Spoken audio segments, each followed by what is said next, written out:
El Real Madrid y el Manchester City se jugarán en la vuelta el pase a la final de la Champions después de una espectacular batalla táctica entre Carlo Ancelotti y Pep Guardiola. En el análisis táctico de hoy hablaremos del gran inicio de partido de los Citizens a partir de la figura de John Stones, la reacción mediada a la primera parte del Real Madrid, la defensa posicional en campo propio con Rüdiger comiéndose a Haaland y finalmente veremos también las variantes de Ancelotti al descanso con la posición de Camavinga.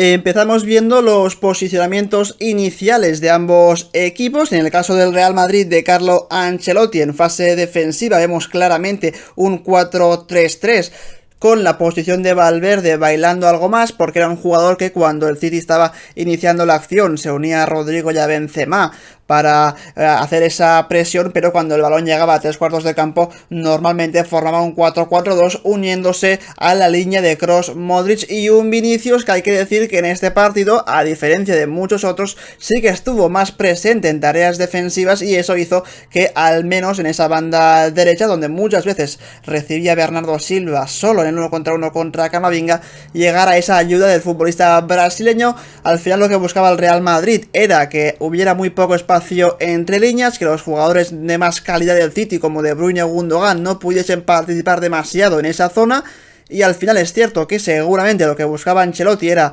generar situaciones de 1 contra 1 por banda, que era muy arriesgado, porque al final era Camavinga contra Bernardo Silva por derecha y por izquierda Carvajal contra Grealish, pero luego sí que es cierto que controló muy bien, como decía, a Gundogan, a De Bruyne y sobre todo a un Haaland que entre Rüdiger y Alaba no pudo prácticamente en ningún momento ya no solo influir el partido, sino tan siquiera participar. El noruego tocó muy pocas veces el balón en este partido. Y en el caso del Manchester City, pocas sorpresas en cuanto al once inicial y también pocas sorpresas en cuanto al planteamiento, porque cuando atacaba en fase ofensiva, Guardiola mantenía a los tres jugadores habituales cerrando, que eran Akanji por izquierda, Kyle Walker por derecha y como central del medio Rúben Díaz, ante esa baja muy importante de Nathan Ake, que para mí ha sido el mejor central del City esta temporada, con De Bruyne muy arriba sobre el terreno de juego, más cerquita de Haaland que no de los centrocampistas, y eso hacía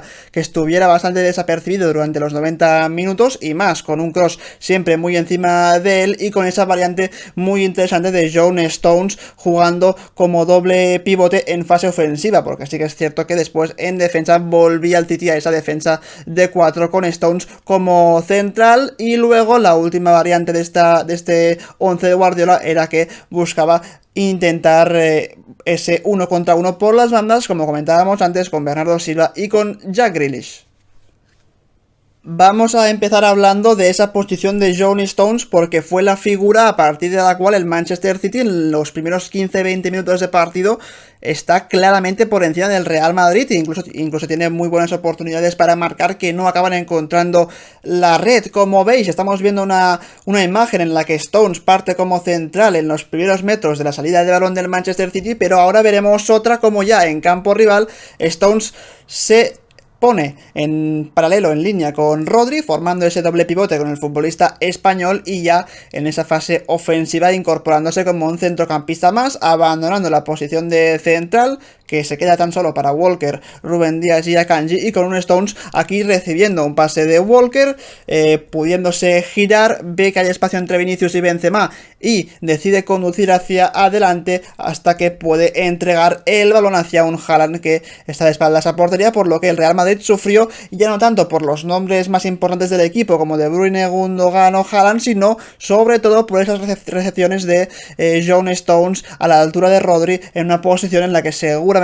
no se esperaban o no consiguieron controlar del todo. Vemos más acciones donde John Stones participa activamente en las jugadas del City. En esta es Rodri, el futbolista que está bastante arriba sobre el terreno de juego, en una posición poco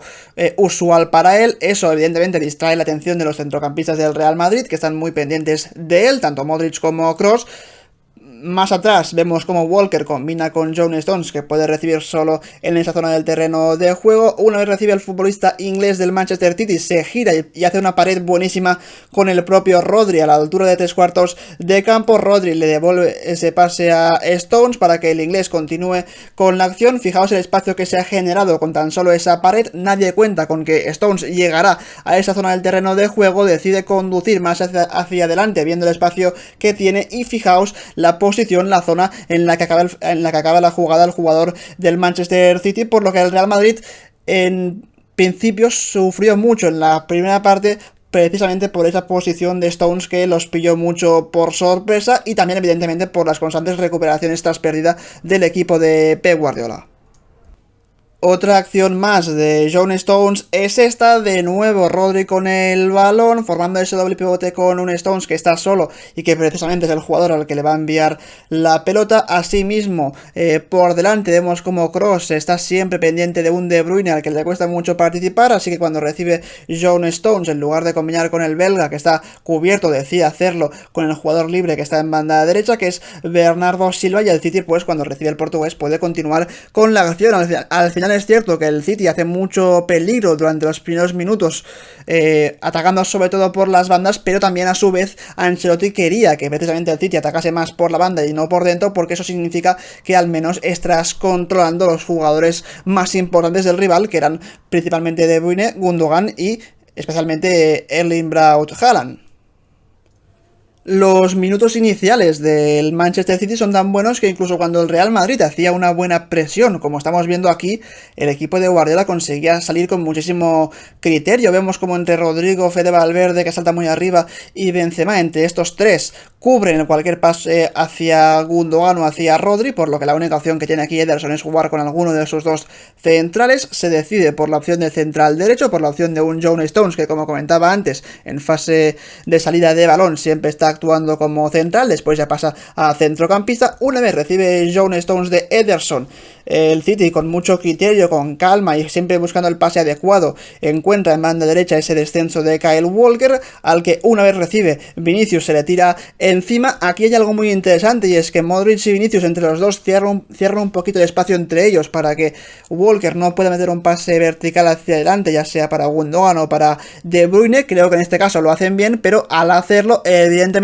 Modric deja algo más libre a Rodri, que puede recibir de Kyle Walker, y fijaos cuando recibe Rodri de Kyle Walker tiene espacio para pensar. Vemos como es Rodrigo el que intenta ya anteponerse a las ideas de Rodri, va a presionar muy fuerte sobre Rúben Díaz. Quizá aquí se equivoca algo porque Akanji lo lee muy bien y se va hacia adentro, aprovechando que Rodrigo se hunde hacia arriba, y eso permite que una vez Rodri prácticamente está sin opciones de pase, encuentra la de Akanji, que ha hecho algo muy inteligente, que es venirse hacia adentro, y Rodri con un pase raso entre los jugadores del Real Madrid encuentra al futbolista suizo, que fijaos todo el espacio que tiene a campo abierto. Lo bueno es que para el Real Madrid, pese a que el City en los primeros minutos de la primera parte salió muy bien, no consiguió hacer peligro a campo abierto, porque al final tanto Rüdiger como Álava a campo abierto estuvieron realmente imperiales.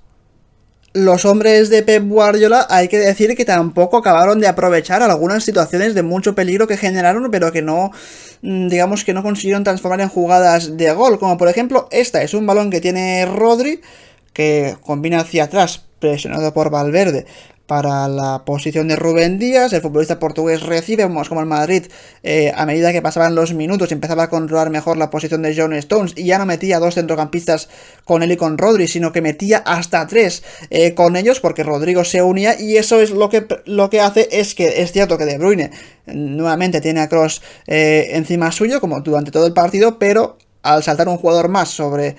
el doble pivote del Manchester City, se queda un jugador del City solo, que es Gundogan. Aquí vemos como Rúben Díaz por arriba mete un gran balón para el futbolista alemán, y en esta situación de máximo peligro para el Real Madrid, Rüdiger decide dejar su marca de Haaland para ir con Gundogan, y que el futbolista alemán no puede recibir solo en ningún momento, y cuando controla a Gundogan, Rüdiger salta rapidísimo sobre él para que no le dé tiempo a meter el pase contra Haaland, hace una falta táctica muy interesante, y el Real Madrid evita cualquier peligro. Pero por eso digo que los centrales estuvieron muy bien en sobre todo saltar cuando tenían que hacerlo y evitar mayor peligro para su equipo.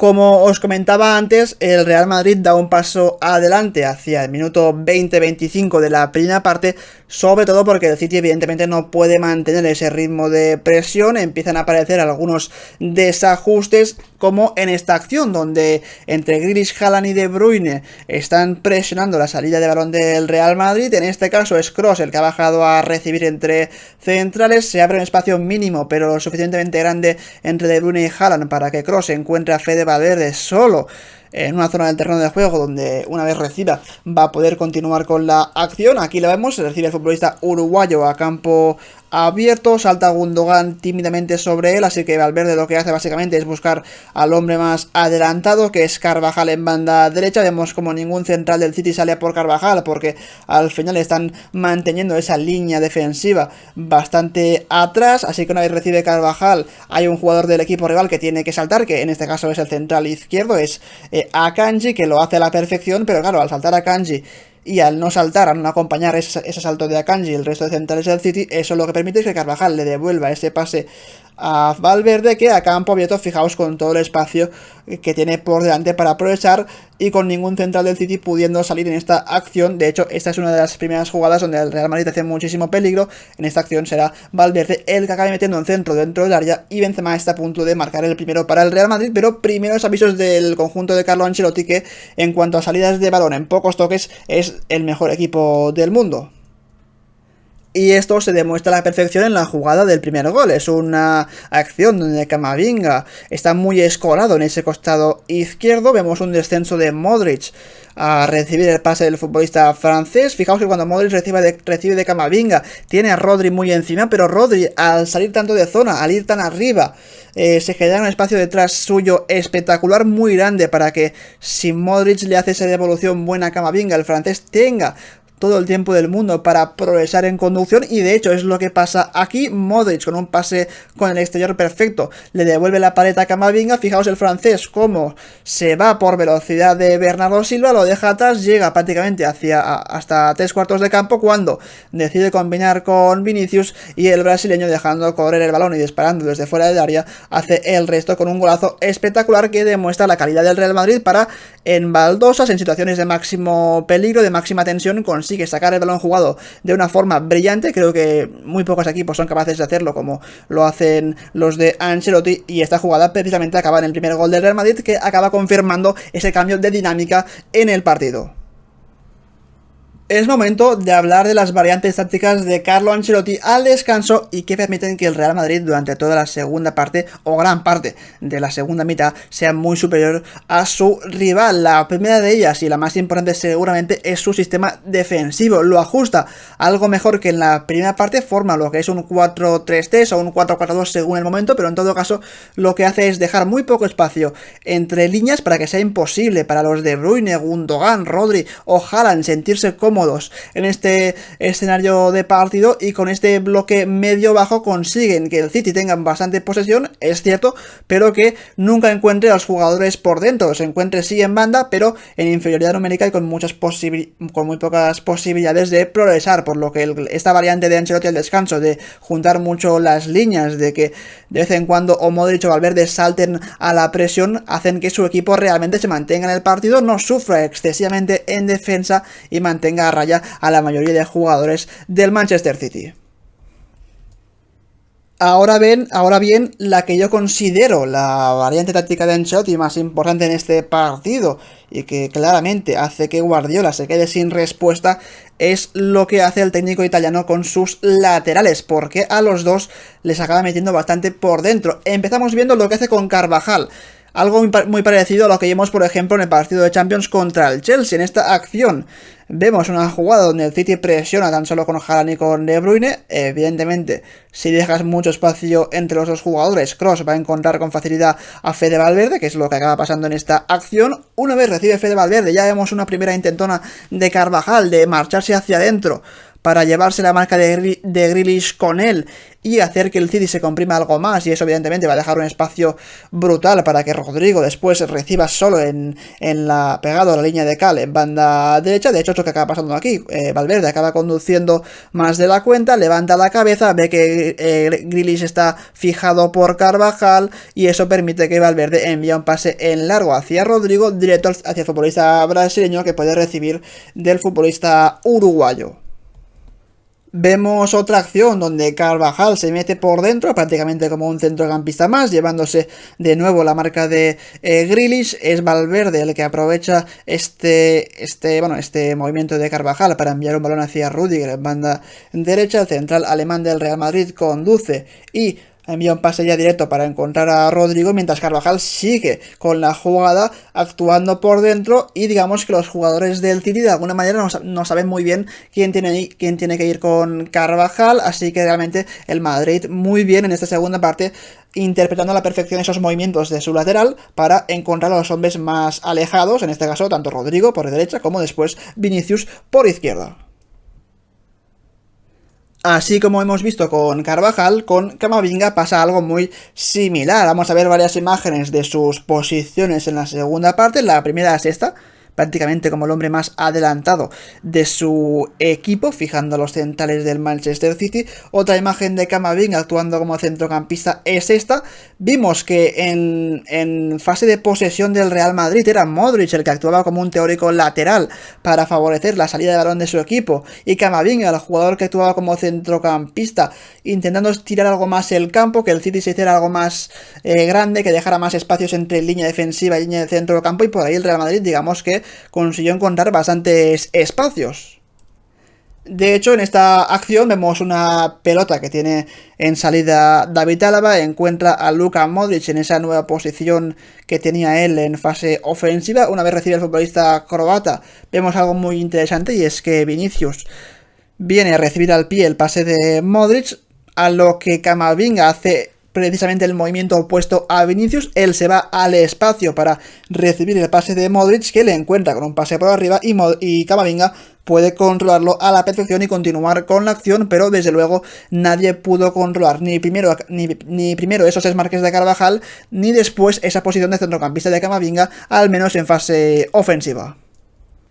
En esta acción que os muestro ahora vamos a ver realmente lo que consiguió el Real Madrid con esa posición de Camavinga. Vemos lo primero, un pase de Alaba hacia Luka Modric. Una vez recibe el croata de Alaba, vemos como Bernardo Silva salta con él, Rodri está pendiente de Valverde, Walker de Vinicius, pero nadie está pendiente de un Camavinga que está solo. Es cierto que en esta acción no tiene Modric línea de pase hacia Camavinga, pero el futbolista francés moviéndose a su gusto por el centro del campo del Real Madrid, pillando por sorpresa a los hombres del Manchester City, que se miran los unos a los otros como diciendo quién va a por este futbolista, y como digo, una decisión de Ancelotti al descanso muy buena, porque permitió al Real Madrid dar un paso adelante durante el partido, durante la segunda parte, y claramente dominar ese segundo tiempo.